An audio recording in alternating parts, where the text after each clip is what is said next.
Cosa Vostra. Nous, quand on a lancé Loopsider, on avait cette conviction qu'il fallait créer des médias qui répondaient aux aspirations de ces générations, qu'il fallait le faire en parlant à leur intelligence.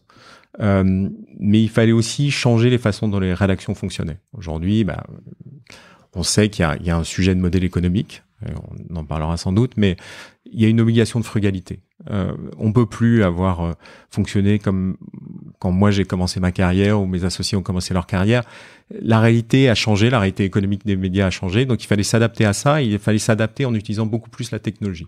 Aujourd'hui, nous on a près d'un quart de nos équipes qui sont constituées de data scientists, de gens qui analysent finalement la donnée et qui créent des outils au service des rédactions et qui accompagnent les rédactions dans tout le cycle de vie ou tout le cycle de production.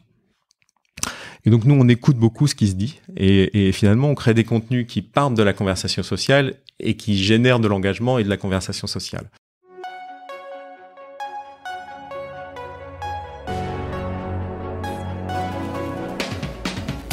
Bienvenue dans Mediarama, le podcast qui explore la galaxie des médias.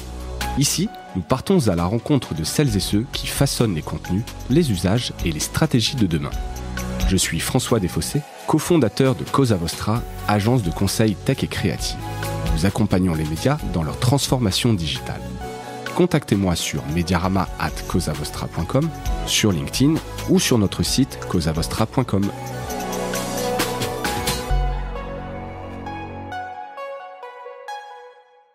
Bonjour à toutes et à tous et bienvenue dans ce nouvel épisode de Mediarama. Aujourd'hui, j'ai le plaisir de recevoir Arnaud Maillard, cofondateur du média Loopsider. Loopsider, pour ceux qui ne connaîtraient pas encore, c'est un média vidéo 100% digital, diffusé principalement sur les réseaux sociaux. J'imagine Arnaud que tu pourras nous en faire une autre description, je te laisserai la parole juste après. Donc dans cet épisode, on va parler principalement vidéo, distribution, publicité, brand safety. Tout un programme pour cet épisode. Arnaud, bonjour et bienvenue. Bonjour François, merci beaucoup de me recevoir. Je t'en prie, c'est un plaisir. Avant de commencer, juste pour expliquer un peu le découpage de cet épisode, on va d'abord revenir rapidement sur ton parcours qui t'a mené à la création de Loopsider. S'attarder un petit peu sur Loopsider, votre actualité, vos problématiques, le modèle, tout ce qui est et veut devenir Loopsider, les défis. Puis après, on prendra un peu dans une deuxième grosse partie, un peu de hauteur, évoquer vraiment le marché de la distribution des vidéos sur les réseaux sociaux, les rapports aux plateformes, plus largement de publicité avec ton retour d'expérience donc de Loopsider, mais également du marché, parce qu'il y a quand même pas mal de sujets entre quand on est un média 100% digital. Donc programme dense, mais hyper intéressant a priori, avec pas mal d'enseignements, je pense, pour tous ceux qui sont dans les médias qui peuvent nous écouter. Arnaud, donc tu as un passé, en fait, toi, je reprenais un petit peu en travaillant cet épisode, un passé, en fait, où t'es passé des tuyaux d'Internet à l'autre bout. Donc, tu es passé chez AOL et Microsoft, et au final, tu atterris dans un média à l'autre bout du tuyau. C'est un peu... Ouais. Ah, je suis vieux d'abord, parce que j'ai bientôt 50 ans. Alors, je sais pas si tu ne les fais mais pas, en tout cas, c'est gentil, merci beaucoup. Moi, j'ai commencé, j'ai fait des études de droit de l'audiovisuel. J'ai fait un DESS qui était un DESS qui préparait à l'administration de l'audiovisuel. Et j'étais un des seuls à l'époque, donc c'était en 95-96, à pas me destiner soit au cinéma, soit à la télévision, mais déjà aux prémices de ce qu'était Internet. Il n'y avait pas vraiment de fournisseurs d'accès à l'époque. Il n'y avait pas de web. Mais j'avais vu que, en tout cas, j'avais vu des copains aux États-Unis qui me disaient il y a un truc de dingue qui arrive.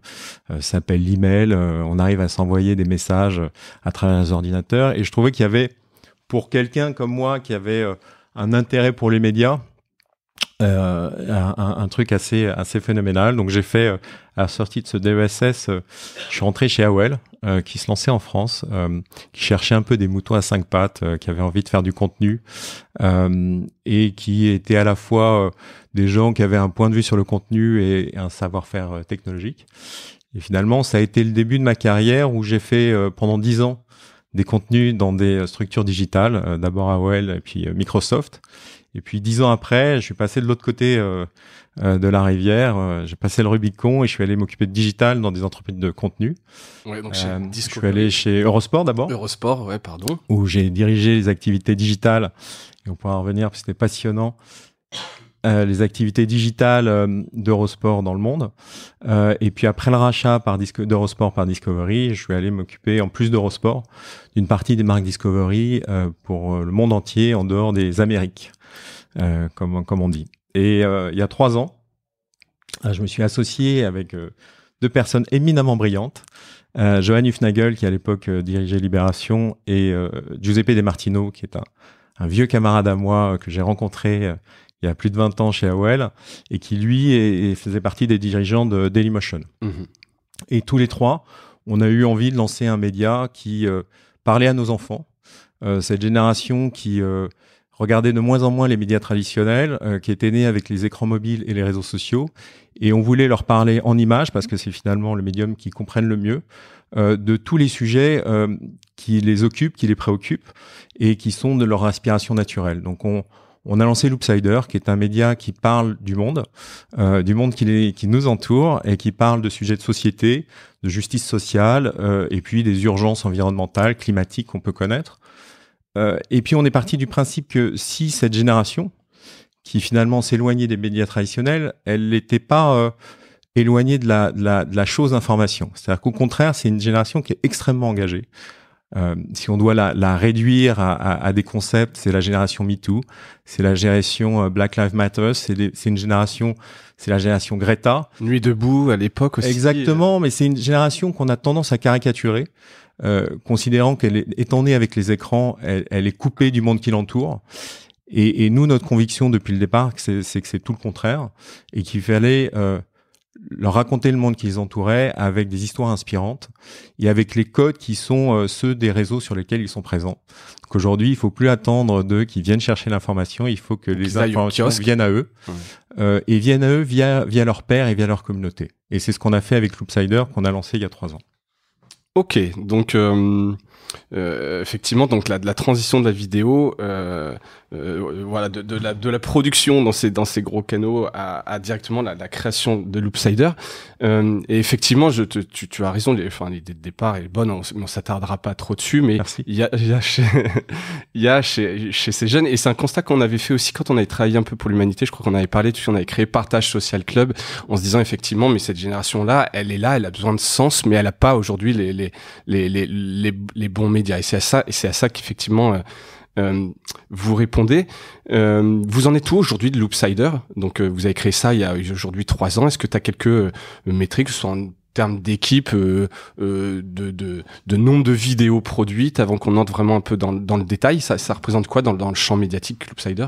Alors on s'est même lancé il y a un peu moins de 3 ans, parce qu'on aura 3 ans en janvier de l'année prochaine. D'accord. Donc on est encore un jeune média. Il faut le rappeler. C'est vrai que dans notre temporalité, on a l'impression que Loopsider est là depuis un moment, mais non, 2 ans et demi, presque 3 ans, c'est en fait très peu. C'est très jeune. C'est très jeune. Même si on a le sentiment, c'est souvent le cas dans le digital, encore plus dans l'environnement des médias sociaux, de vivre des années de chat. Mais effectivement, on a 2 ans et demi. Aujourd'hui, Loopsider est sur le podium des médias d'information français sur les réseaux sociaux. On est effectivement à côté de marques très connues et finalement très institutionnelles. On est aux côtés d'un BFM, d'un Parisien, d'un 20 minutes. On est même un peu au-dessus aujourd'hui. Et on est à côté d'autres pure players. Ceux à qui on nous réfère souvent, c'est Brut, parce que c'est pas illogique, hein. On a adopté les mêmes formats, on a une genèse qui est assez proche, même si nos lignes peuvent différer, c'est bien le propos qu'on a au quotidien. On a une version française qui est aujourd'hui sur le podium, mais on a aussi lancé des versions en anglais et en espagnol. D'accord. Qu'est-ce qui justement vous différencie? Et tu fais bien de citer Brut, parce que forcément on ne peut pas Non, c'est l'éléphant dans la pièce. Exactement, c'est exactement ça l'expression. D'où même l'expression à la brute, etc., qui est devenue maintenant comme c'est le frigidaire du format carré sur les réseaux sociaux. C'est un peu ça. Alors que ce genre de vidéos et de médias existait avant. Je pense à des Nowzies ou à J+. Disons que c'est en France Brut qui a vraiment incarné le lancement de ce type de médias. Ouais, d'abord parce qu'ils se sont lancés 2 ans avant nous, qu'ils ont ce mérite-là.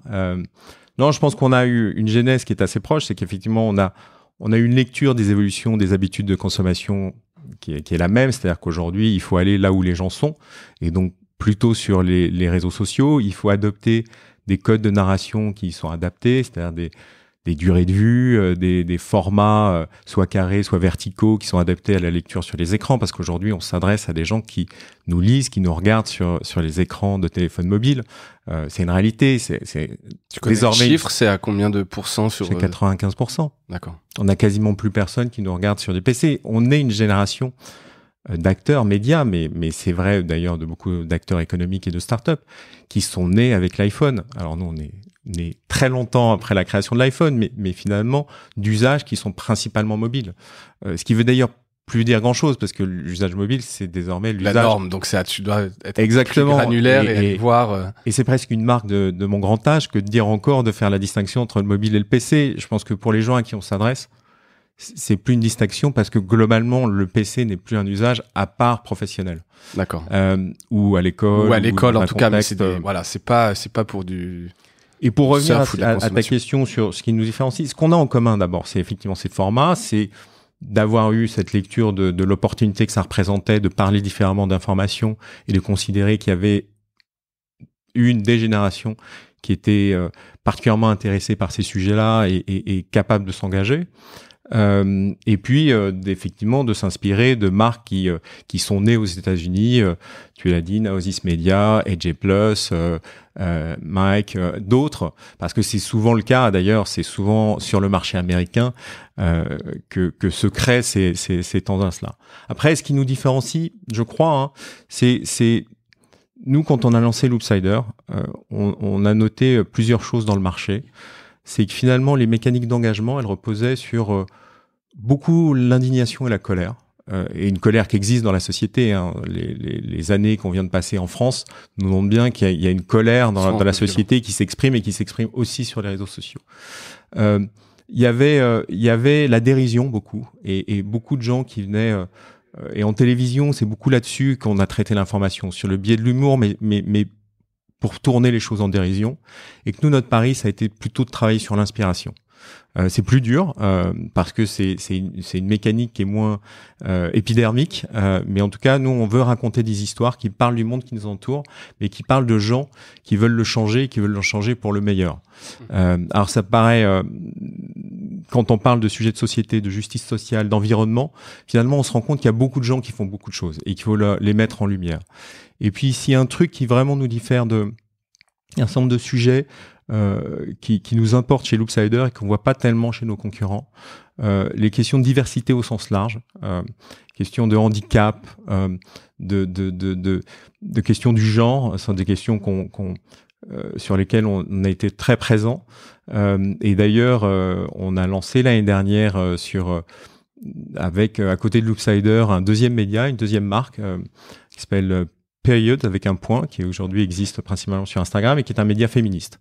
On avait noté que dans les sujets qu'on traitait sur Loopsider, les questions qu'on traitait au féminisme et plus largement à la question de l'égalité entre les hommes et les femmes et de la place des femmes dans la société française étaient des sujets sur lesquels nos communautés s'engageaient énormément. Et il nous est paru assez naturel et un prolongement assez naturel de notre projet que d'y dédier une nouvelle marque, un nouveau média. Donc c'est pas une verticale, c'est un nouveau média en tant que tel, Période. Et qui a une écriture qui s'adresse à ces jeunes femmes qui justement, et c'est le propos de Période, qui veulent pas, comme les générations précédentes, la génération de leurs parents ou de leurs mamans, qui considèrent que c'est plus le temps de la discussion, que maintenant il faut avancer et que on n'est plus dans la négociation. Maintenant, c'est un état de fait. L'égalité entre les hommes et les femmes, c'est un état de fait. Et il faut donc la mettre en œuvre. Et je pense que c'est ça. Et on a dernier point. Je pense qu'on parle beaucoup d'international. Cette nuit, c'était le débat Aux États-Unis, nous aujourd'hui, c'est vraiment, on a vraiment 3 pans. Les questions de société, les questions environnementales et les questions de marche du monde, si je suis très très pompeux. Et sans doute plus que la plupart de nos concurrents qui sont très centrés sur les questions franco-françaises. Ok, donc c'est un peu votre sweet spot parce que vous avez vu qu'avec les communautés, c'est là-dessus que ça réagissait et que c'est des sujets qui vous parlent. Donc on peut voir l'arrivée de nouvelles verticales à la période quelque part sur ces sujets-là. Qu'est-ce qui a fait que tu traites certains sujets dans Loopsider ou que là sur ces sujets un peu féministes, tu lances une nouvelle verticale? D'abord, nous, on est à l'écoute des mouvements qui traversent nos sociétés, qui bouleversent le monde. C'est-à-dire que, comme tout média, à la fois le relais et le reflet de ça. Et donc, on n'est évidemment pas étanche à ce qu'on voit. Et donc, quand on regarde, nous, quand on a lancé Loopsider, on avait cette conviction qu'il fallait créer des médias qui répondaient aux aspirations de ces générations, qu'il fallait le faire en parlant à leur intelligence. Mais il fallait aussi changer les façons dont les rédactions fonctionnaient. Aujourd'hui, on sait qu'il y a un sujet de modèle économique, on en parlera sans doute, mais il y a une obligation de frugalité.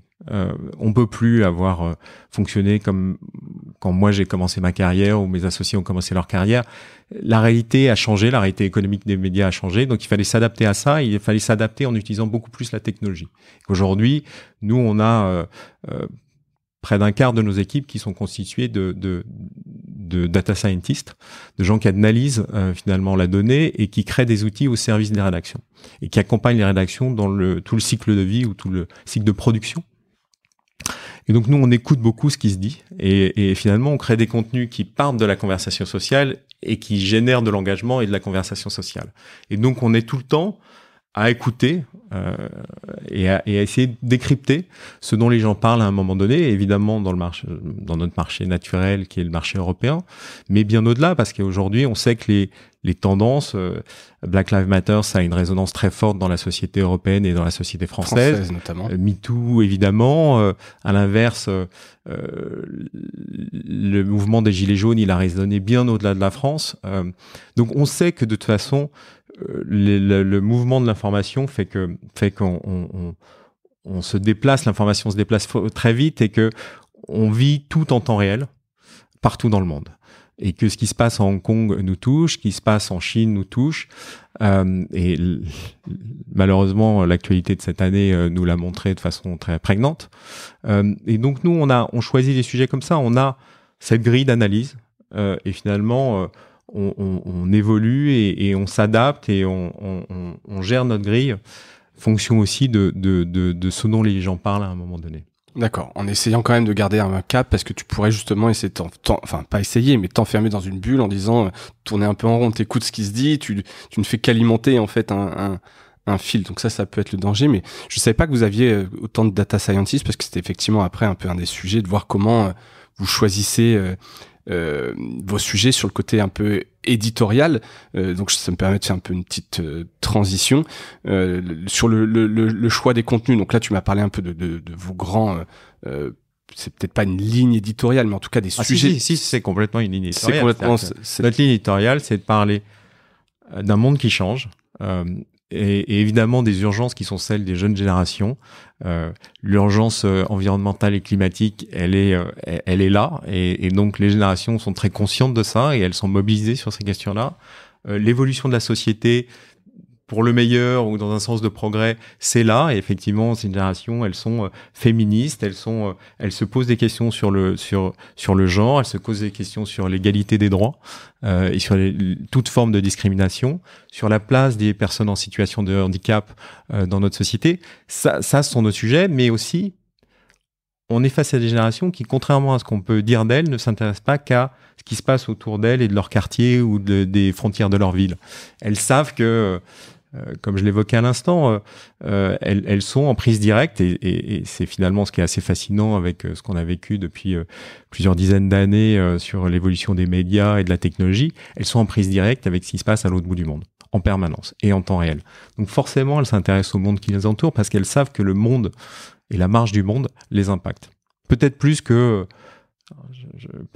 nous au même âge. Ouais, peut-être. On n'a pas les mêmes outils, les mêmes plateformes, effectivement, donc on n'a pas la même. Et avec tous les travers que ça peut avoir aussi. On n'est pas des naïfs de la technologie non plus. J'imagine. Combien vous produisez de vidéos en moyenne? Et la question sous-jacente, ça va être sur le choix des vidéos. Donc effectivement, donc là, je pense que tu as un peu de données qui te remontent par tes data scientists, le tracking. Comment vous choisissez un peu les vidéos? J'essaye un peu de voir quand on est un média 100% vidéo et que tu peux traiter un peu de sujets qui te plaisent, etc. Comment se passent les choix de vidéos, le nombre de vidéos, et avec, j'aimerais bien, parce que tu le connais bien, une vision un peu business du choix d'une rentabilité de vidéo. Comment on arbitre un peu tout ça? Alors d'abord, on l'arbitre pas par la rentabilité, même si c'est une mécanique qui est importante, mais d'abord, on a cette grille, et aujourd'hui, on lit toujours ce qu'on fait par rapport à la grille. Donc, on produit aujourd'hui une dizaine de vidéos par jour. D'accord. Qu'on décline ensuite parce que notre savoir-faire, il est effectivement dans la production et dans la capacité à adapter les formats, la narration, le storytelling, si je veux être chic, au code et à la grammaire de chacune des plateformes. Donc, pour être simple, on produit pas exactement de la même façon quand on sait qu'on va diviser une vidéo sur Facebook ou Instagram. Nous, aujourd'hui, on est présent sur l'ensemble des plateformes. On a nos sites web, mais on est présent sur l'ensemble des plateformes. Ce qui veut dire qu'on est présent sur Facebook, sur Instagram, sur Snap, sur TikTok, dans une moindre mesure sur Twitter et sur YouTube, et qu'on adapte à chaque fois nos sujets à l'écriture de chacune des... Exactement. D'accord. Donc, et comment on choisit? Finalement, on a énormément de sondes qui nous permettent de voir ce qui fait l'actualité à un moment donné. Donc, vous avez développé en interne des outils. Tu parles de data scientist, oui, et tu parlais un peu d'outils. Vous avez des outils de social listening qui vous permettent de voir un peu les... Exactement, qui, par rapport à notre grille et à notre ligne éditoriale, qu'est-ce qui remonte effectivement, de ce dont les gens parlent et ce que les gens partagent sur les réseaux, ici en France, en Europe et partout dans le monde. Et ça nous donne une lecture, une sorte de radar de l'ère du temps en temps réel. Et finalement, on applique notre grille, nos priorités, ce dont on veut parler, à cet élément-là. Et c'est la rencontre des deux qui fait que le matin, on a un fonctionnement de rédaction. Donc, Johan Hufnagel, qui dirige les rédactions, mon associé, se réunit avec ses équipes, avec ses adjointes, parce qu'il se trouve qu'il a des adjointes, des rédactrices en chef, qui avec les journalistes, définissent le programme de la journée. Et effectivement, à 10 heures, on sait ce qu'on va produire pour la journée, sachant que c'est une ligne qui est en permanence amenée à être bouleversée selon les différentes informations qui peuvent tomber. Et comment on le fait et comment la technologie rentre là-dedans? Il rentre dans deux éléments. D'abord, la productivité, c'est-à-dire qu'on a développé des outils de production qui doivent nous permettre d'être plus efficaces et qui accompagnent les monteurs, les journalistes monteurs dans leur capacité à produire plus vite et plus efficacement.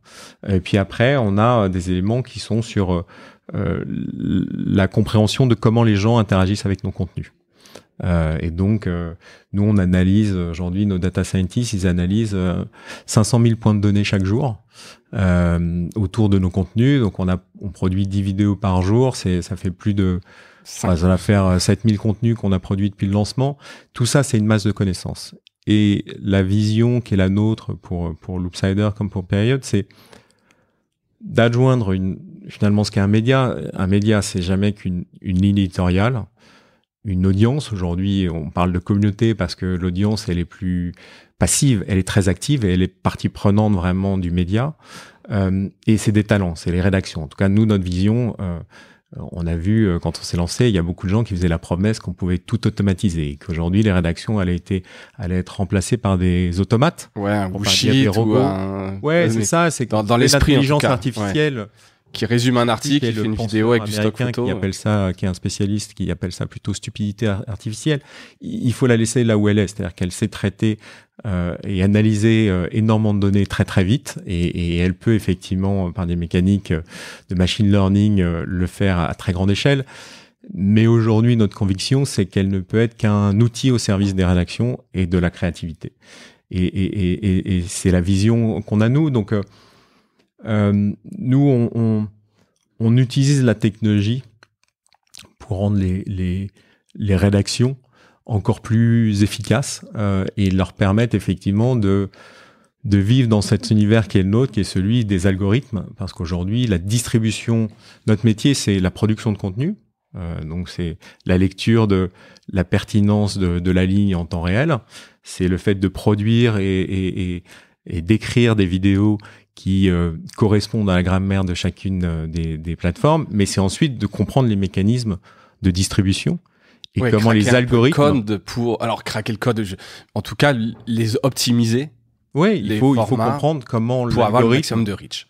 C'est exactement ça. C'est-à-dire que la couverture, c'est le nombre de personnes qui vont être exposées à nos contenus et qui ensuite vont potentiellement s'engager avec nos contenus, c'est-à-dire les regarder dans leur intégralité et ensuite les partager, poster un commentaire, réagir. C'est ça notre raison d'être. Et effectivement, il faut comprendre. Aujourd'hui, on est dans un monde où on ne peut pas ne pas développer des mécanismes de compréhension de cette distribution et comment les algorithmes influent sur la distribution. Ça, on en parlera juste après. Pour terminer, tu parlais donc justement de contre l'intelligence artificielle, des rédactions. Est-ce qu'il y a une... Pas contre, hein. Non, j'ai bien compris. Avec, mais que ça remplacera mais pas au service d'eux. Exactement. À quel point Loopsider peut être un média incarné dans les recrutements je sais que vous aviez recruté David Perrotin. Tout à fait. Qui est un nom dans notre marché, en tout cas, qui est une signature. Clairement, qui est un très très bon journaliste. Voilà, tout simplement. Tout simplement. Est-ce que c'est vers là que vous voulez aller avec des vidéos? Donc quand je dis plus incarné, c'est vraiment on voit, je pense à un Hugo Clément chez Combini, tu sais, qui a de sa propre communauté, qui fait venir et on est moins dans des vidéos qui racontent quelque chose, mais en tout cas plus incarné ce genre de médias. C'est une direction dans laquelle vous voulez aller, vous pouvez aller, c'est possible d'aller vers là? Alors d'abord, nous, l'incarnation, c'est au cœur de ce qu'on fait, au sens où nous, on raconte des histoires de gens qui sont inspirants. C'est l'essentiel de ce qu'on essaye de faire, parce qu'on pense que c'est par cette valeur d'exemple que finalement les gens sont capables de s'engager avec un contenu, des questions et des sujets. Donc ça, c'est le premier point. Et ensuite, on pense qu'effectivement, on a besoin d'avoir des gens qui portent un peu certains de nos sujets et qui sont des ambassadeurs. Alors le terme, s'agissant de journalistes, c'est pas forcément le mieux trouvé, mais en tout cas qui incarnent, pour reprendre ton terme, notre ligne et un certain nombre de valeurs qu'on veut porter ou de sujets qui sont au cœur de notre ligne éditoriale. Et ça, c'est ce qu'on a fait avec David, mais qui était déjà un journaliste qui était avec de l'expérience, qui a une très forte crédibilité, très forte légitimité, qui a déjà développé un certain nombre de sujets sur lesquels il notamment chez nous, mais des sujets de société, des sujets qui ont trait notamment à la violence policière. Il n'est pas le seul, mais il a été un de ceux aussi qui ont porté l'éclairage sur ces questions-là. Mais on a aussi la volonté de faire émerger des talents, de nouveaux visages, des visages aussi issus de la diversité, et faire en sorte que, et ça, je crois que c'est et Giuseppe et Johan l'a toujours fait. Johan, avant de créer Loopsider avec nous, il a été à l'origine de Slate, avant il a été à l'origine de 20 minutes, et quand il a dirigé Libération, il avait aussi cette volonté d'amener un peu plus de diversité au sein des rédactions. Et ça date pas de la création de Loopsider. Je crois qu'il a vraiment, il a toujours eu ça à cœur, et évidemment que notre projet fait pas exception à ça. Ok. Donc, c'est parce que c'était important effectivement alors, de mettre un peu en avant, les journalistes effectivement, c'est de rappeler, même si les gens peut-être le savent ou pas, mais que Loopsider ou Brut, ou c'est pas juste du stock photo, des textes. Il y a des vrais journalistes, une vraie volonté derrière encore une fois d'incarner. Et je pense que ça peut être, là c'est plus un avis perso, mais plus encore d'attachement à un média quand on sait ceux qui sont derrière. La difficulté, c'est que quand c'est juste des vidéos, t'as un petit logo, tu sais pas forcément ce qu'il y a derrière, qui est derrière, qui fait quoi, si c'est des journalistes, si c'est des dépêches, etc. Et je trouve que vous auriez intérêt, et je trouvais ce mouvement assez intéressant, le fait que, comme je disais, Hugo Clément chez Combini, je trouve que ça apporte de la crédibilité. Alors, je vois comme il il a quitté Combini il y a presque un an maintenant. Je sais pas si c'est encore. C'est le risque aussi, c'est que finalement, il faut trouver l'équilibre. C'est-à-dire que finalement, est-ce qu'à un moment donné, est-ce que Hugo Clément, c'était le média Hugo Clément ou c'était le média Combini? Donc c'est l'équilibre à trouver. C'est l'équilibre à trouver, et c'est un esprit qu'il faut trouver. Nous, encore une fois, on veut que l'Oopsider, les histoires qu'on raconte, les valeurs qu'on porte, ils soient portés par des gens qui ressemblent aux gens à qui on s'adresse. Et c'est très important parce que c'est pas encore beaucoup le cas dans les médias, en tout cas pas assez à nos yeux. Et donc, évidemment qu'un média, mais comme tout acteur économique, le média, il est aujourd'hui dans une démarche où il doit démontrer de l'impact, il doit avoir de l'impact, il doit l'avoir en tant que média sur la façon dont il met en lumière les sujets importants et la façon dont il les traite, mais il doit aussi le faire au quotidien, et donc le choix des rédactions, des journalistes qui constituent nos rédactions et de ceux qui sont devant la caméra, ça fait aussi partie de cet engagement qui est celui de l'Oopsider comme de Période. Période, ça a été créé par deux jeunes femmes extrêmement brillantes, Angèle Marais et Jennifer Arduin, il y a un peu plus d'un an, qui avaient déjà un propos sur le sujet, qui rejoignait la vision qu'on avait de cette opportunité de parler de ces questions de féminisme de façon moderne et à ces jeunes générations. Et moi, je suis très bluffé par à la fois leurs convictions et en même temps leur capacité à gérer un média, à le développer et à en faire aujourd'hui le premier média féminin sur Instagram en France. On a fêté leur anniversaire avant-hier, et c'est une grande fierté pour nous, pour Giuseppe, pour Johan, pour moi, que de voir qu'on leur a donné une plateforme et on leur a fait confiance et que elles nous le rendent grandement. Bon, super. Donc, bravo, un bel achievement. En un an, être premier média féminin sur Instagram, c'est pas rien, quand même.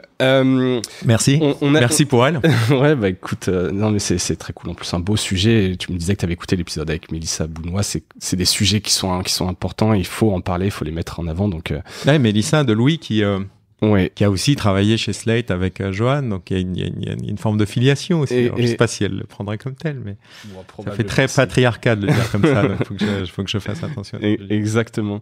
On a un peu parlé tout à l'heure rentabilité. Je vois comme là, voilà, qu'on parle un peu sur des aspects un peu business. Tu me dis qu'il n'y a pas forcément, je pense que vous connaissez la rentabilité d'une vidéo extrêmement bien. Vous avez des data scientists. Tu me dis que tu as des tonnes de données qui remontent, etc. L'idée, c'est pas de dire voilà que tout est drivé, enfin tout serait qu'une question de rentabilité, mais comment est-ce que vous intégrez ça quand même avec les journalistes? Est-ce que eux ont accès en temps réel à la rentabilité d'une vidéo? Est-ce que c'est un truc que vous mettez en avant parce que en fait c'est la survie d'une entreprise, c'est quand même ce qui rentre, ou est-ce qu'ils sont assez libres et puis il y a des arbitrages qui sont faits? Où vous placez le curseur un peu en interne? C'est une bonne question. C'est même plusieurs questions en une. D'abord, il y a la question du modèle économique. Oui. Nous, notre modèle économique, il est publicitaire. Aujourd'hui, on peut se poser la question. Il est 100% publicitaire. Il est 100% publicitaire. C'est-à-dire que aujourd'hui, on n'a pas choisi, de toute façon, il n'y en a pas 25, des modèles. Il y a un moment, soit on fonctionne sur l'abonnement, et on développe un métier d'abonnement, de fidélisation, soit on fonctionne sur la publicité. Après, il y en a plein. J'ai fait un bel épisode sur les actifs Vignano, mais et puis il y a les grands piliers. Effectivement, tu as raison. C'est soit l'abonnement, soit la gratuité avec de la publicité. Et il y a la diversification, mais qui, comme son nom l'indique, est de la diversification. Ouais. Donc c'est pas le cœur du modèle économique. Qui font des rivières, qui peuvent être des très grosses rivières, mais en tout cas le fondamentalement, fondamentalement, il faut se positionner un moment sur la carte. Et que nous, notre lecture, elle était, nous, on veut s'adresser au plus grand monde. On veut s'adresser à tous ceux qui vont plus vers les médias, pour qui la démarche d'aller vers l'information est plus une démarche naturelle. Et que, de ce fait, nous, on admire beaucoup des gens qui ont réussi à soit des marques très installées, qui aujourd'hui renforcent leur métier d'abonnement digitaux, soit des nouvelles marques qui ont réussi à développer des communautés qui payent pour leur contenu, mais quand on regarde des chiffres qui sont impressionnants économiquement, en termes de nombre de personnes touchées, c'est assez faible. Et ça répond pas à cet objectif quand même de parler au plus grand nombre et de dire on se doit encore, il y a un effort de démocratisation de l'information, sans quoi on laisse la place à des gens qui ont un agenda politique, un agenda social, qui à nos yeux est dangereux. Aujourd'hui, il y a plein d'acteurs. Quand on s'est lancé, quand on a commencé à réfléchir à l'idée de Loopsider, on voyait que sur les réseaux sociaux, il y avait aussi des acteurs qui étaient soit financés par finalement par des gouvernements étrangers, et qui portaient la parole de ces gouvernements étrangers, et qui sont RT France par exemple. Ouais, RT, Sputnik, d'autres sont financés malgré tout intégralement par des gouvernements étrangers. Donc on peut penser que c'est très bien, mais en tout cas ils ont un agenda. Ouais, c'est un agenda politique. J'ai un avis quand même assez arrêté sur la question. Ouais, moi aussi. Et je laisserai à ton auditoire le choix de se positionner là-dessus. Mais en tout cas, il y avait ça, et puis il y avait des forces aux extrêmes qui avaient très bien compris les mécaniques d'engagement et qui finalement avaient vu l'opportunité d'aller faire du prosélytisme. Et que si on laissait à ces deux typologies d'acteurs l'espace, qui est celui des réseaux sociaux, on y voyait un danger démocratique. Alors c'est pareil, mais en tout cas, c'est aussi à l'origine de notre démarche et du lancement. Donc, nous, on a voulu s'adresser au plus grand monde. Donc, on a choisi un modèle publicitaire qui aujourd'hui repose majoritairement sur la création de contenu pour les marques, qu'on appelle, parce qu'on aime beaucoup les anglicismes dans notre marché des médias et de la communication, du brand content. Donc, c'est jamais que d'appliquer notre savoir-faire de production et de diffusion à des messages qu'on diffuse et qu'on produit en partenariat avec des marques, mais qui ont toujours trait au sujet et à la ligne éditoriale qui est celle de Loopsider. C'est Votre rédaction est impliquée dans la création toujours, toujours. Et surtout, on crée des contenus qu'on n'aurait pu faire sans le partenariat d'une marque. Donc aujourd'hui, quand on va parler et qu'une marque vient nous voir pour parler de questions qui ont trait à l'économie circulaire, à l'environnement, au traitement de l'eau, au traitement des déchets, à tout ça, on le fait aussi avec la logique et la grille qui est celle qui est notre grille éditoriale. Donc on fait ça aujourd'hui. Et pour te répondre, ça c'est sur le modèle économique. Derrière le modèle économique, il y a un modèle de frugalité, j'y reviens, parce qu'il faut on n'est pas guidé par la rentabilité au sens où on n'est pas guidé sur la ligne éditoriale, c'est pas celle qui va finalement guider la réunion, la conférence de rédaction le matin. Maintenant, notre indépendance, elle est liée à notre capacité à développer un modèle vertueux, rentable et donc frugal. Quand on regarde le marché des médias, aujourd'hui, il y a ceux qui sont adossés à des milliardaires, qui, pour des bonnes raisons, considèrent que c'est un effort démocratique que de financer les médias. Contact. Mais aujourd'hui, c'est quand même la grande réalité des médias français. Il y a tout un pan de la presse qui ne pourrait plus exister sans les aides publiques. C'est clair. Et était bien placé pour le savoir parce que... On accompagne beaucoup de médias dans l'obtention de ces subventions, c'est vrai. Exactement. Et il y a des nouveaux acteurs qui, eux, doivent trouver une autre voie. Et ça passe effectivement par une forme de frugalité. Maintenant, est-ce qu'on a des tableaux au-dessus de la rédaction qui leur montrent en temps réel combien on gagne d'argent et combien une vidéo rapporte de l'argent? Non. Parce qu'on pense que c'est pas un modèle vertueux et que c'est pas leur rôle. Les gens qui nous rejoignent doivent comprendre deux choses. Ils doivent comprendre que, effectivement, on a besoin d'être rentable. Et ils doivent être conscients de ces réalités économiques. Et finalement, les écoles les forment pas toujours à ça. Je trouve que c'est un des trucs sur lesquels les écoles de communication, écoles de journalisme sont pas toujours très doués pour donner cette culture-là aux journalistes. Mais par contre, ça nous paraîtrait excessif que de les ramener vers une logique de compteur. Et surtout, ça correspond pas à notre modèle. D'accord. Donc le curseur, en fait, vous le placez pas ou c'est a posteriori, vous regardez les performances en vous disant si on est honnête dans notre ligne éditoriale, dans ce qu'on fait. C'est de partager la santé de l'entreprise, c'est de savoir où on en est. Tout le monde sait que voilà, on a un enjeu qui est un enjeu d'atteindre la rentabilité, ce qui est pour un jeune média qui s'est lancé de zéro est une vraie gageur. Mais par contre, on va pas les assommer chaque jour de cette espèce de pression économique ou de pression de rentabilité ou de pression de rentabilité directe qui n'a pas de raison d'être, leur métier, c'est de faire le meilleur contenu possible, évidemment. Et c'est déjà beaucoup. Et c'est de le faire le plus honnêtement possible. C'est très clair, effectivement. Et puis, je provoque un peu, effectivement, en parlant de ces non, mais je écrans. Sais il y a plein de médias qui le font très bien et je veux surtout pas caricaturer leur position. Au contraire, je pense que même dans le modèle publicitaire, il y a plein de modèles différents. Quand on vit du programmatique, vous en faites justement un tout petit peu, mais c'est. Alors nous, en gros, on fait l'essentiel de nos revenus, c'est la création de contenu pour des tiers, donc soit quoi, 80-90%, soit en marque blanche, parce qu'on fait aussi de la marque blanche, c'est-à-dire que des gens pour lesquels on fait que de la production, pas de diffusion auprès de nos communautés, pas d'amplification. Ensuite, on a la publicité vendue par les plateformes, donc tout l'ad break qui soit vendu par Facebook, par Twitter. Par Snapchat au sein de nos contenus sur lesquels on partage les revenus, qui représentent à peu près 20% de nos revenus. Et on fait un tout petit peu de programmatique, mais assez peu aujourd'hui, parce que d'abord c'est un marché un peu de spécialistes, c'est un marché de très gros volume. Oui. Et aujourd'hui, en l'état actuel de notre maturité, de notre développement sur nos sites, c'est pas un canal de revenus très important. D'accord. Et donc, pas encore rentable, mais sur le point de sur le chemin de la rentabilité. Non, l'année qu'on vient de vivre, forcément, nous, l'objectif, c'était d'être rentable à peu près à la période où on se parle aujourd'hui.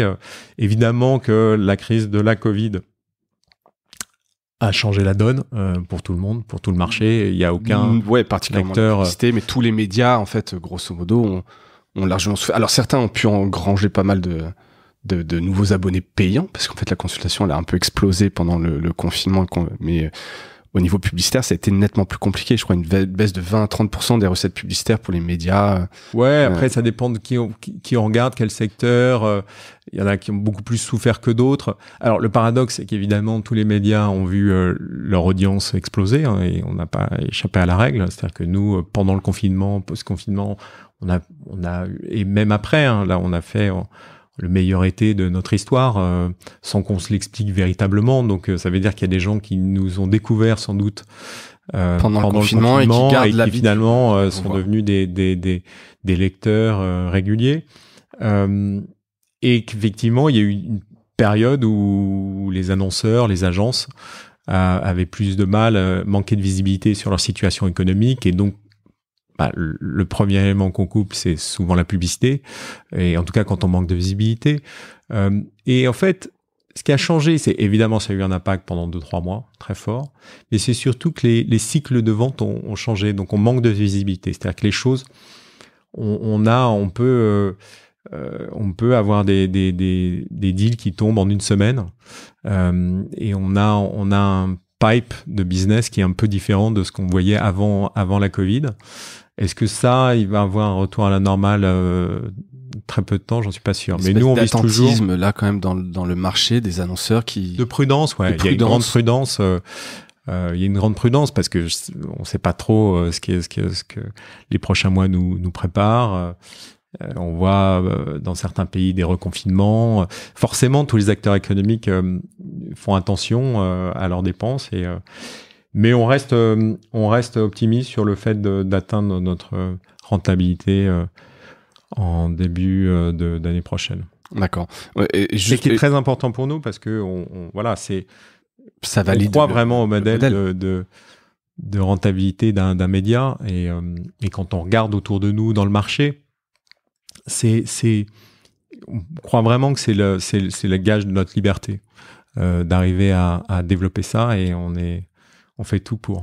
Et juste pour finir donc sur le code des business, et puisqu'on parle de rentabilité, vous aviez fait une levée de 3 millions, me semble, c'était l'année dernière, et donc votre objectif c'est d'être rentable et de relever pour éventuellement aller sur d'autres marchés ou ouvrir d'autres verticales, ou non, à un moment donné vous êtes rentable et vous vous développez naturellement comme ça? Parce que je compare, Brut, désolé, on fait un petit retour en arrière, mais c'est toi qui me remets dessus, qui a levé massivement, c'était près de 45 ou 50 millions d'euros l'année dernière, pour ouvrir des marchés un peu partout, etc. c'est quoi derrière le modèle? Est-ce que Alors, c'est sûr que, en l'occurrence, ils ont sans doute au total levé 20 fois plus que nous, donc on peut pas avoir exactement le même chemin. Et en tout cas, nous, on prend un chemin qui est un peu différent, où on croit qu'il faut développer un socle de rentabilité pour ensuite financer, en tout cas avoir un modèle de développement qui est un tout petit peu plus vertueux. Ce qui veut dire que nous, on pense que l'étape d'atteindre la rentabilité à partir de notre offre actuelle, c'est-à-dire Loopsider plus période, et donc de financer notre socle de spécialistes, de data scientists, nos équipes commerciales, les équipes de suivi de nos clients, l'encadrement évidemment des médias. Ça nous permet ensuite, une fois qu'on a un modèle vertueux sur cette partie-là, de continuer à développer notre offre et notre portefeuille de marques, et c'est la volonté, parce que on pense qu'on est dans un marché où il faut adresser des communautés qui sont des communautés différentes, des communautés d'intérêt, des communautés de valeurs. C'est ce qu'on a fait avec Période et le féminisme, mais il y a plein d'autres sujets qui aujourd'hui sont plus ou moins couverts dans le champ de Loopsider et qu'on souhaite continuer à approfondir. Et avoir des communautés qui sont effectivement encore plus engagées sur ces sujets-là. Donc, c'est des sujets qui vont avoir attrait à l'environnement, qui peuvent avoir attrait au bien-être, qui peuvent, voilà, tous les sujets qui concernent ces jeunes générations face au monde, un monde qui change très rapidement. D'accord. Eh ben écoute, on suivra ça et peut-être qu'on aura l'occasion de refaire un épisode pour voir les verticales qui ont été ouvertes et cette rentabilité atteinte. Non, et puis nous, on l'a évoqué mais assez peu dit. Nous aujourd'hui, Loopsider, donc on a une version française, une version anglaise et espagnole, et aujourd'hui 40% de notre audience se fait à l'international, ce qui est d'ailleurs étonnamment en Europe, mais beaucoup en Amérique, États-Unis et Amérique du Sud. Et c'est aussi un relais de notre développement. D'accord. Et alors que juste en 2 mots, comment vous développez une marque en Amérique latine? Est-ce que tu lances la page Facebook Loopsider Latina et puis derrière t'investis en acquisition? Comment tu fais? Parce que ça peut prendre du temps assez naturellement, en trafic naturel, organique, de se faire connaître et d'avoir des millions de vues. Ou alors tu comptes sur une vidéo qui va faire le buzz et puis derrière tu rebondis. C'est un peu la de toute façon, notre mécanique d'acquisition, pour utiliser ces termes-là, ça reste nos contenus. Donc aujourd'hui, j'aime pas trop le terme, mais j'en trouve pas de meilleur. La viralité de nos contenus, c'est ce qui finalement construit notre patrimoine de marque, notre patrimoine d'audience petit à petit. Donc c'est toujours cette mécanique-là qu'on met en œuvre. L'avantage qu'on a, c'est qu'effectivement on joue sur des économies d'échelle et sur des synergies. C'est-à-dire que forcément que les versions espagnoles et anglaises bénéficient du socle qu'on a créé avec la version française.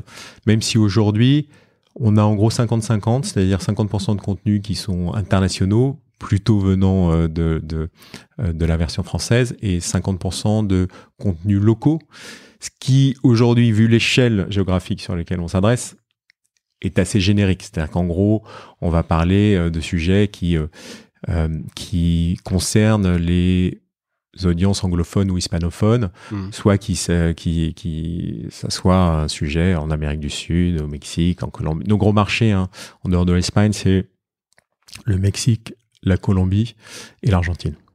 Okay. Dans cet ordre-là. Très bien. Je voudrais qu'on revienne un peu de deuxième partie sur les réseaux sociaux. On a passé un peu de temps sur la première, mais en même temps, on a déjà évoqué un peu ces sujets-là. Vous dépendez entièrement des réseaux sociaux aujourd'hui? Oui. C'est une question. Oui, parce que c'est la vision de départ. C'est-à-dire qu'aujourd'hui, il faut aller là où les gens sont, là où nos lecteurs, notre audience, où nos audiences et nos communautés sont, et c'est évidemment beaucoup les réseaux sociaux. Et nous, on est un pure player. Vous êtes un pure player. Mais quand on regarde tous les grands médias, qui sont pourtant très installés, qui ont un patrimoine de marque important, c'est aussi le cas. Ils dépendent de plus en plus des réseaux sociaux. Ma question, elle est surtout de t'interroger sur cette dépendance. Effectivement, vous êtes dessus, vous êtes des pure players. Vous êtes dépendant d'un changement d'algorithme, vous êtes dépendant d'algorithmes que vous ne connaissez pas forcément, donc vous essayez de craquer quand même malgré tout. Ils changent leurs algorithmes régulièrement. Facebook a changé les règles, donc du jour au lendemain, tu peux avoir moins de reach parce qu'ils ont décidé que en fait les news c'est trop anxiogène. C'était ça un peu l'histoire. Hein. C'est trop anxiogène, donc je vais moins montrer tout ce qui est news et montrer plutôt les interactions entre amis. Du jour au lendemain, sans avoir rien demandé, tu peux perdre 10, 15, 20% de ton audience. Comment est-ce que vous vivez cette dépendance? Alors, il n'y a pas que Facebook, évidemment, hein, il y en a d'autres, mais il n'y en a pas non plus tant que ça. Parce que derrière, je me rappelle aussi de Naosis qui avait arrêté son site web pour aller vraiment complètement dessus et qui sont revenus en arrière. Vous avez un site, il y a d'autres acteurs français. Ouais, bien sûr, on peut parler donc c'est Minute Buzz, hein, de Vertical Station, racheté par TF1, qui a fait ça aussi. Hein, et qui disait que les sites web c'était très 20e siècle. Ouais, qui reviennent en arrière et en fait tu te rends compte à un moment donné quand même qu'un site c'est un super point d'ancrage où tu vas pouvoir aussi faire que ton visiteur se log, avoir de la donnée. Est-ce que vous développez le site? Alors d'abord, nous on est des pragmatiques, on n'est pas tellement des dogmatiques. Donc c'est nous on constate une situation qui est qu'aujourd'hui, qu'on soit un pure player ou pas un pure player, on est le monde des médias. Les médias sont très dépendants des algorithmes, quels qu'ils soient.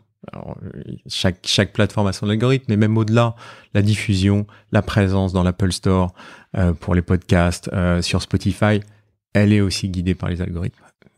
Le monde est régi par les logiciels et par les algorithmes. C'est une réalité et ça va être de plus en plus le cas.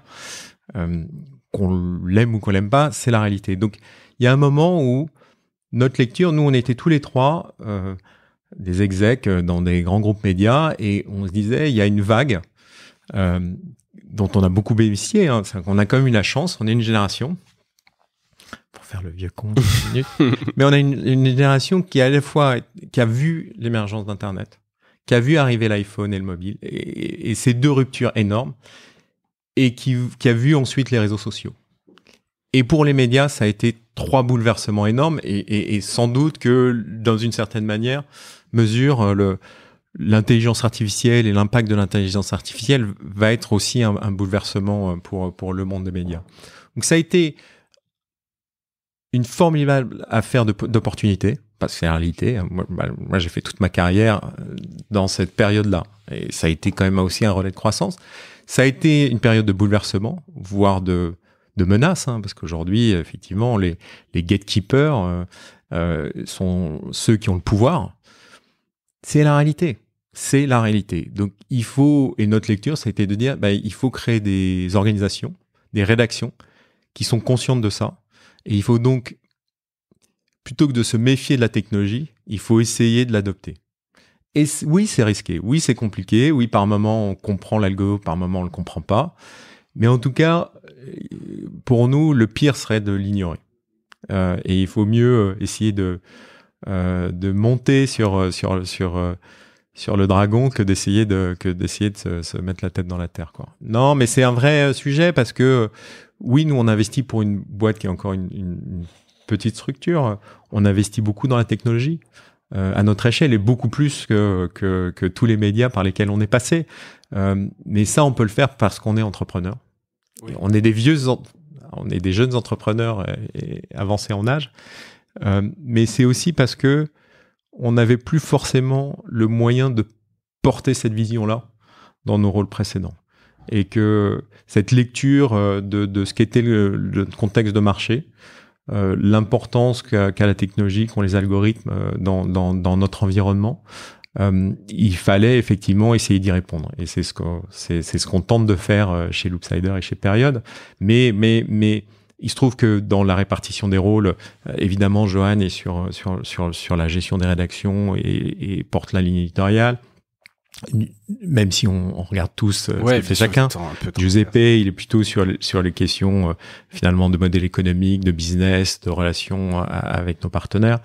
Et moi, je regarde plus particulièrement les questions de produits et et de technologie, même si tout ça est très imbriqué. Mais oui, on a la vision que un média qui n'utilise pas à son service la technologie aura du mal à exister dans le monde dans lequel on évolue. C'est clair. Et quel réseau marche bien aujourd'hui, même si cette question, est-ce que pour nous en tout cas, ouais, pas dans l'absolu. Non, je parle pour Loopsider. Est-ce qu'au quotidien tu dis, mais en fait, là en ce moment, alors évidemment c'est pas toujours les mêmes âges. Je parle de TikTok qui a une espèce d'énorme ovni, ovni où tu te dis, bon, c'est un peu les marques, tu peux faire des cartons avec pas grand chose. Est-ce que pour vous, est-ce que Facebook c'est vraiment devenu trop compliqué? Est-ce que c'est Instagram? Aujourd'hui, quelle est votre priorité? Ou est-ce que non, il y en a pas réellement? Vous diffusez partout? On est obligé d'avoir des priorités. On est obligé d'avoir des priorités parce qu'on veut être rentable, donc on peut pas tout faire. Et je crois d'ailleurs que la stratégie, c'est autant dans les choix de ce qu'on ne fait pas que de ce qu'on va choisir de prioriser. Je pense que vraiment savoir ne pas faire par moment. La question du focus, c'est un point de business. Le timing et le focus, je pense que c'est ce qui est le plus important dans le business. Bon, après, c'est un autre débat. Nous, Facebook reste très important, et quand on regarde les gens dont on s'est inspiré aux États-Unis, qui est quand même un marché qui reste toujours avec 18-24 mois d'avance, ça reste vrai. Donc, même si aujourd'hui, parce qu'on a l'impression que les jeunes ne vont plus sur Facebook. Non, mais après, vous adressez-vous plutôt. Nous, c'est vrai que l'audience, elle a plutôt vieilli sur Facebook, c'est une réalité. Et nous, même si on a pensé le média pour ces générations qui étaient nées avec les réseaux sociaux, en tout cas avec les écrans mobiles et les réseaux sociaux, évidemment que on considère, c'est mon associé Giuseppe qui appelait ça les fumbenials, tous les gens qui s'informent avec leur pouce. Ouais, tous les gens qui passent leur vie un peu scotchés sur leur écran de téléphone, qui consomment les contenus et l'information là-dessus, c'est les gens auxquels on s'adresse. Donc sur Facebook, effectivement, les démographiques ont un peu vieilli, mais nous on est bluffé par le niveau d'engagement sur Instagram. C'est vrai de Loopsider et de Période. Aujourd'hui, nous on est avec Période et Loopsider, on place 2 médias dans le top 10 des médias français sur Instagram. Donc il y a un vrai niveau d'engagement qui est très différent de celui de Facebook. Même les sujets qu'on traite sur Instagram sont un peu différents. Nos communautés, en tout cas, réagissent pas exactement de la même façon entre Facebook et Insta. Et après, nous, on en parle peu, mais nous, on a un show hebdomadaire sur Snapchat, une sorte de JT des moins de 25 ans, tous les samedis matins, qu'on diffuse le samedi matin. Vous êtes en contrat avec Snap? Je sais qu'il y avait eu à l'époque, tu sais, un appel d'offres pour que les médias dont l'équipe produisent. Ça remonte déjà il y a 2 ans. Donc là, maintenant, c'est plus que ça. C'était même avant notre lancement. Non, nous, on n'a pas eu on n'a pas eu la chance de faire partie de ces contrats-là. On a de très bonnes relations avec Snap, et qui est un média qui est une plateforme qu'on a tendance un peu à oublier, qui d'abord a beaucoup de succès en France. C'est un des marchés où Snap est le plus populaire, et qui reste un support sur lequel nous, chaque samedi, on peut avoir entre 750 000 et 1,5 million de visiteurs uniques. C'est plus que la TNT. Ouais, c'est énorme. Qui regarde un sujet de 6 ou 7 minutes qui parle d'actualité. Voilà, on a le dernier épisode, on parlait de la chasse à courre, on parlait d'une jeune femme qui a subi des viols dans sa jeunesse. On parle de sujets qui sont des sujets difficiles. Et donc voilà, et puis TikTok, qui est une espèce d'ovni qui est apparu, sur lequel nous on s'est lancé pour Loopsider cet été, et où effectivement on a des niveaux d'audience qui sont assez étonnants. Nous on a plusieurs vidéos qui ont dépassé le 1 million de vues, sachant qu'on a un peu moins de 40 000 personnes qui nous suivent aujourd'hui, ce qui est à la fois, pour un truc qui s'est lancé il y a moins de 3 mois, et beaucoup, et pas grand-chose. Pour donner un peu le niveau de viralité, effectivement, même si ce n'est pas ce mot dont tu parlais, mais c'est vrai que c'est assez fou. Et vous avez tenté des vidéos brand content, justement, sur TikTok. J'ai vu pas mal de choses passer, donc pas mal de trucs très loupés. J'ai trouvé sur TikTok de marque, pas de chez vous, hein, mais merci. J'ai fait une pub Intermarché, notamment, et j'ai trouvé ça vraiment... on sent que les marques ont envie vraiment de s'y lancer sans vraiment comprendre les codes, sans savoir... je pense qu'il y a une chance sur 2 de faire un gros four, j'ai l'impression, sur TikTok. D'abord, plus on s'adresse à des populations jeunes, plus c'est difficile de comprendre leur code et leur grammaire. Et je pense que c'est un peu le syndrome du tonton avec la casquette à l'envers, c'est que on peut quand même, on peut vraiment être un peu taper un peu de côté de la plaque. Nous, on considère aujourd'hui, on a mis peut-être 6-7 mois à comprendre Instagram. Ouais, vraiment, à se dire, ça y est, on comprend comment ce dont on doit parler et comment. TikTok, je pense qu'on est encore en phase d'apprentissage. Il faut y aller doucement, effectivement. Et je pense qu'il n'y a rien de pire que si tu vends une opération à une marque et que tu te foires un peu, entre guillemets, ça peut être un peu compliqué. Après, bon, c'est pas vous allez pas non plus aller sur la création de publicité ou de challenge, etc. Vous, c'est plus toujours dans le mode informatif. Non, bah alors... Tu vois, il y a moins de risques de faire un fail, je pense, sur TikTok que de vraiment faire une opération... Ouais, peut-être, je sais pas. Enfin, de toute façon, la mécanique de TikTok, notamment ces questions de challenge, c'est quand même...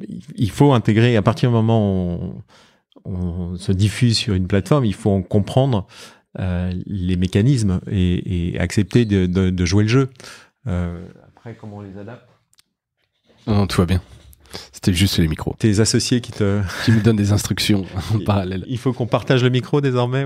Non, c'est pas Cosa Vostra est devenu tellement international, multinational du podcast que exactement. on se concurrence entre podcasteurs.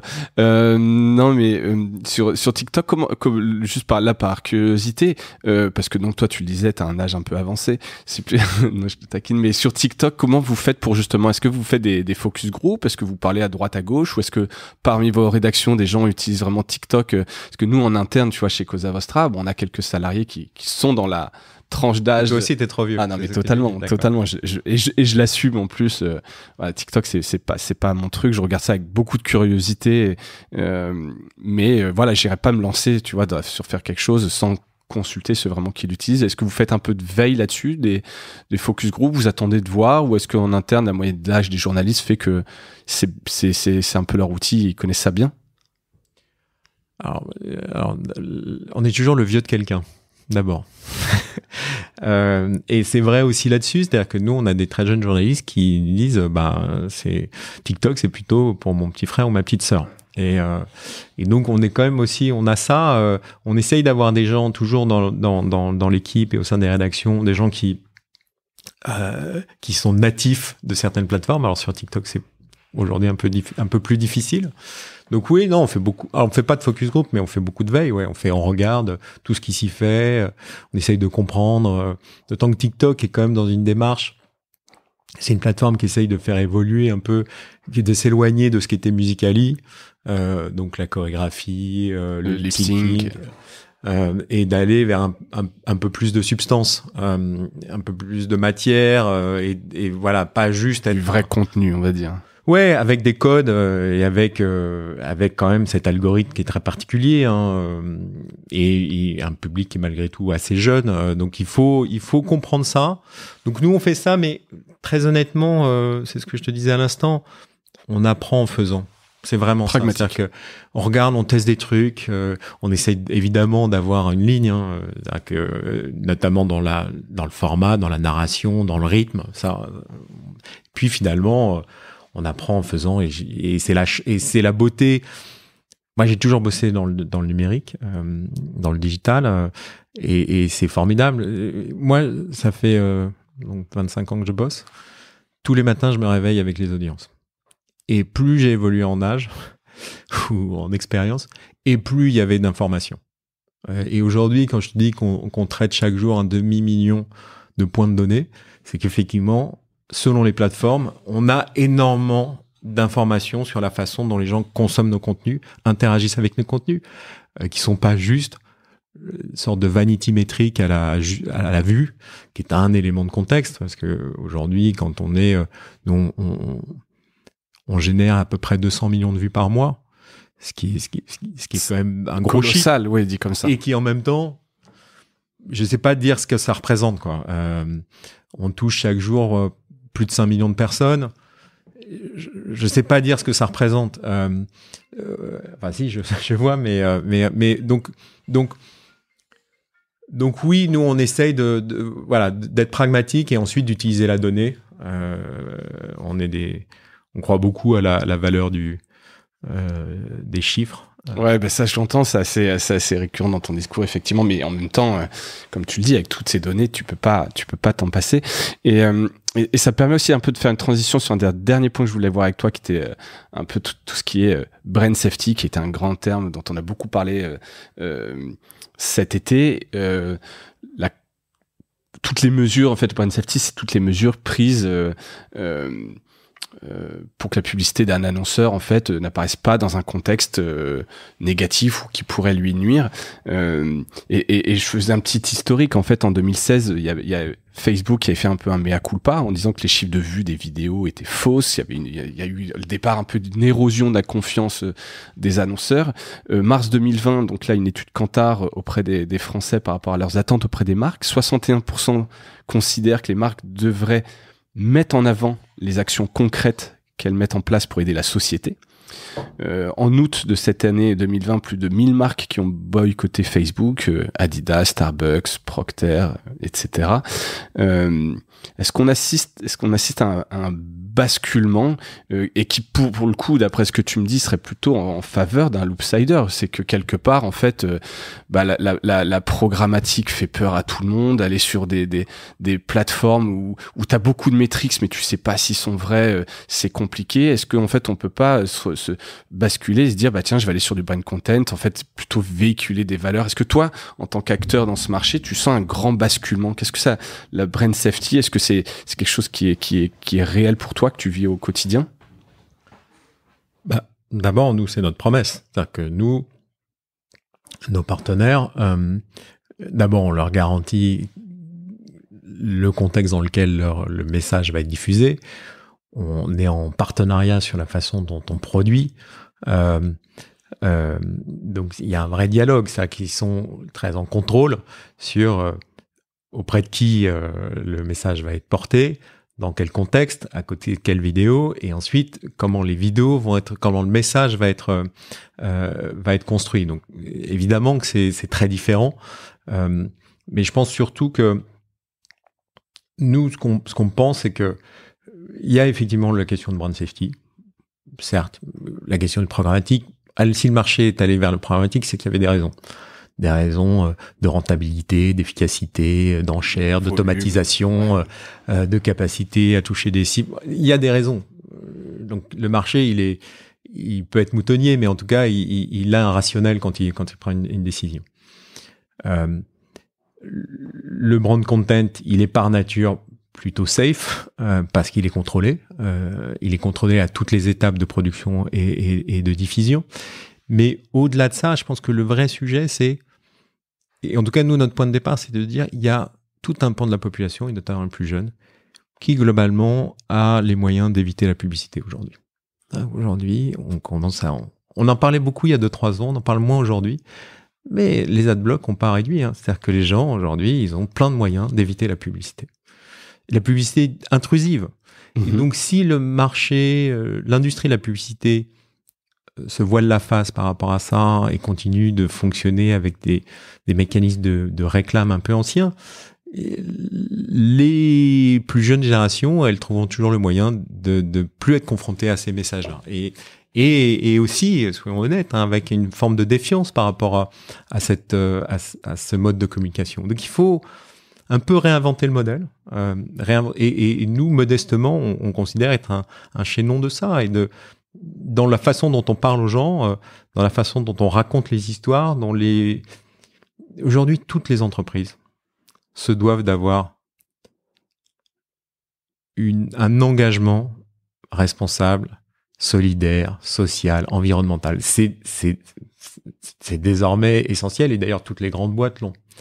Mais derrière ça, il faut apporter des mécanismes de preuve. Et pour ça, le storytelling vidéo, c'est quand même ce qu'il y a de plus efficace. C'est ce qu'il y a de plus efficace.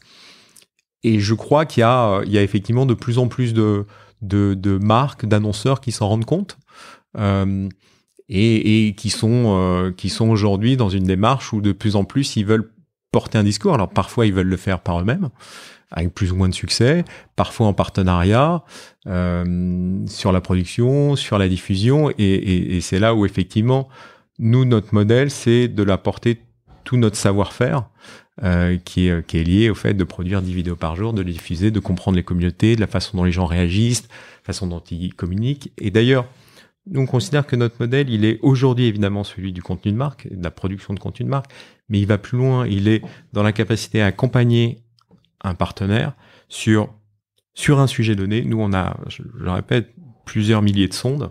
Et donc, on va parfois... Ça fait partie un peu de ton offre. Tu le mets en avant, comme tu peux aller chercher un peu des insights et de plus en plus sur nos plus gros partenaires, nos plus gros clients. Évidemment qu'on fait ça. On choisit un certain nombre de thèmes ensemble et on les aide aussi à lire un peu ce qui se dit, ce qui se partage autour de ces thèmes-là. Ensuite, on produit dans la durée. Donc, on apprend aussi au gré des diffusions. Et puis, on suit des gens et des communautés qui vont finalement interagir de plus en plus avec tel ou tel type de contenu, tel ou tel type de sujet. Donc, nous, on a des segments d'audience ensuite qui vont réagir sur les questions de handicap, sur les questions de féminisme, sur les questions environnementales, sur les questions de pollution. Et donc, on a d'un côté du spectre les sondes, on a au milieu le cœur qui est ce savoir-faire de narration et de production. Et puis, on a toute la partie distribution, mais surtout connaissance et analyse de l'impact. Et c'est ce qu'on résume en ROI, mais presque. Si, c'est une forme de ROI. C'est une forme de ROI un peu sophistiquée, mais c'est une forme de ROI. Donc, nous, évidemment, après chaque campagne, on produit des bilans de campagne qui sont quantitatifs et qualitatifs. C'est-à-dire qu'on va aussi analyser la qualité de la conversation qui a été générée autour des contenus, la typologie de la conversation, et puis qui sont les sites qui ont interagi. De la programmatique, en fait, c'est vrai que la dimension qualitative, elle est hyper importante là-dessus. Et là, la technologie est très importante. Donc nous, on est encore en train de travailler, de développer des outils, mais qui sont des outils d'analyse du langage, de sémantique, qui nous permettent d'extraire de la matière, parce que nous, on a des vidéos. Alors, quand on fait 200 commentaires en bas d'une vidéo, ça va, on n'a pas besoin d'outils. Quand on va en faire 15 ou 20 000... Ce qui nous arrive sur certaines vidéos, 15 ou 20 000 commentaires. Ouais. Là, forcément, il vaut mieux utiliser l'intelligence ou la stupidité artificielle, mais en tout cas, on a besoin d'outils. Et nous, notre vision, c'est pour ça que vraiment la technologie, on a des créatifs et des geeks chez nous. Alors c'est très très réducteur de le dire comme ça, mais c'est quand même ça. Et qu'on doit faire travailler ensemble. C'est vraiment important et c'est vraiment le cœur de notre vision. Et de plus en plus, on voit, et plus on travaille avec nos partenaires, plus ils mesurent ce qu'on est capable de leur apporter. C'est-à-dire qu'ils viennent souvent pour nous dire, bon, vous avez une audience, vous savez faire, vous comprenez les réseaux, une vidéo, faites-moi... Enfin, une série de vidéos, plutôt. Voilà, exactement. Business. Je crois que j'ai déjà un prospect en face de moi. Non. Donc oui. Et ensuite, dans toute la phase de partenariat, de travail ensemble, on s'aperçoit et on essaye de leur apporter des éléments de contexte sur pourquoi on choisit plutôt tel sujet que tel sujet, et ensuite, quel a été l'impact, des vidéos qu'on a diffusées. Super. Donc toi, tu as quand même senti aussi, sur ces histoires de brand safety, pour dire dessus, un vrai changement chez tes interlocuteurs, un switch de budget. Alors la période est compliquée, mais peut-être justement encore plus avec le confinement, le Covid, qui sont des thèmes un peu anxiogènes et qui ont fait que plein d'éditeurs n'ont pas pu puber leur contenu et leur hausse de trafic. Toi, tu as senti un switch quand même du côté des annonceurs dans la volonté de s'engager sur ce genre de partenariat. Oui, et c'est pas l'un ou l'autre. Alors évidemment que, et a fortiori dans le contexte économique qu'on connaît, il y a des arbitrages, mais il y aura toujours une logique héroïste et une logique publicitaire classique du message court, efficace, centré sur le produit, centré sur l'offre. Mais c'est plus suffisant. C'est-à-dire qu'aujourd'hui, les attentes, et notamment des plus jeunes générations, c'est que les marques, elles s'engagent sur autre chose. Et ça, on peut pas le faire juste en répétant le même message dans des messages de 15 ou 30 secondes et en bombardant l'audience de ça, parce que, c'est pas forcément le bon format, et deux, aujourd'hui, encore une fois, les gens ont tous les moyens d'éviter ces messages-là. Donc si comme l'information, et c'est notre démarche, va vers les gens, il faut aussi que la communication ait cette démarche-là de se dire comment est-ce que je vais vers ma cible, et pas juste en la bombardant de messages sur les 4x3, à la télévision, à la radio. Ou ces bannières dont je parlais. Et je crois que vous, je sais pas, vous, sur les podcasts aussi, vous devez créer cette proximité. On est dans cette dynamique, exactement. T'as tout à fait raison. Hein. C'est une proximité. C'est le côté un peu recommandation aussi d'un annonceur dont tu partages les valeurs. Hein. Donc j'imagine que chez vous c'est pareil. Vous iriez pas forcément travailler avec n'importe quel annonceur. On en a refusé. Ouais, bon bah voilà. On a refusé soit des annonceurs qui étaient pas en ligne avec nos valeurs, soit des annonceurs qui ne voulaient pas apparaître. Et ça, c'est une règle d'airain chez nous.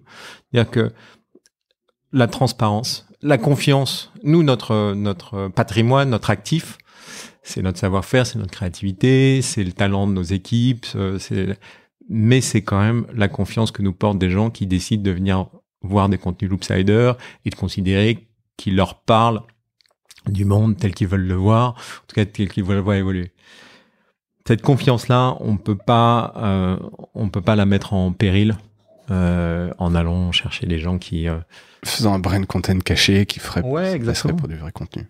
Bon, c'est tout à votre honneur et je pense qu'effectivement, si tu veux être sur la durée, t'as tout intérêt à le faire. On a fait le tour. J'avais encore quelques questions. On a été très long en fait. Ouais, le temps passe. Non, mais en même temps, c'est que c'est des sujets qui sont hyper intéressants. Donc, je pense que ça va être tout pour cet épisode du jour. Arnaud, merci encore pour ton temps. Merci beaucoup de m'avoir reçu. Je dois revenir dans ces locaux que j'avais connus il y a quelques années. Exactement. Avant même le lancement du média, vous aviez passé quelques temps ici avec Giuseppe. Donc, ça me fait bien plaisir de te recevoir. Tous mes vœux de réussite pour la suite et pour Période et d'autres verticale à venir éventuellement. Et merci à toutes et tous d'avoir écouté cet épisode jusqu'au bout. J'espère que vous y avez appris quelques trucs ou du moins vous avez maintenant des éléments de réflexion sur le dispositif de monétisation de vos vidéos, problématiques auxquelles faire face, les algorithmes, le tracking. Je vous retrouve très vite pour un nouvel épisode de Mediarama et d'ici là, portez-vous bien. Au revoir. Merci d'avoir écouté cet épisode de Mediarama. J'espère qu'il vous a plu. Si c'est le cas, abonnez-vous pour ne rater aucun épisode, parlez-en autour de vous et laissez-moi un commentaire sympathique sur Apple Podcast, ça m'aide à remonter dans les classements. N'hésitez pas non plus à le partager autour de vous, chaque nouvel auditeur intéressé est une victoire. Si vous avez besoin d'un accompagnement tech et créatif, que ce soit pour votre stratégie de présence en ligne, la refonte de votre site ou encore l'obtention d'une subvention, n'hésitez pas à me contacter à l'adresse mediarama@causavostra.com. À bientôt.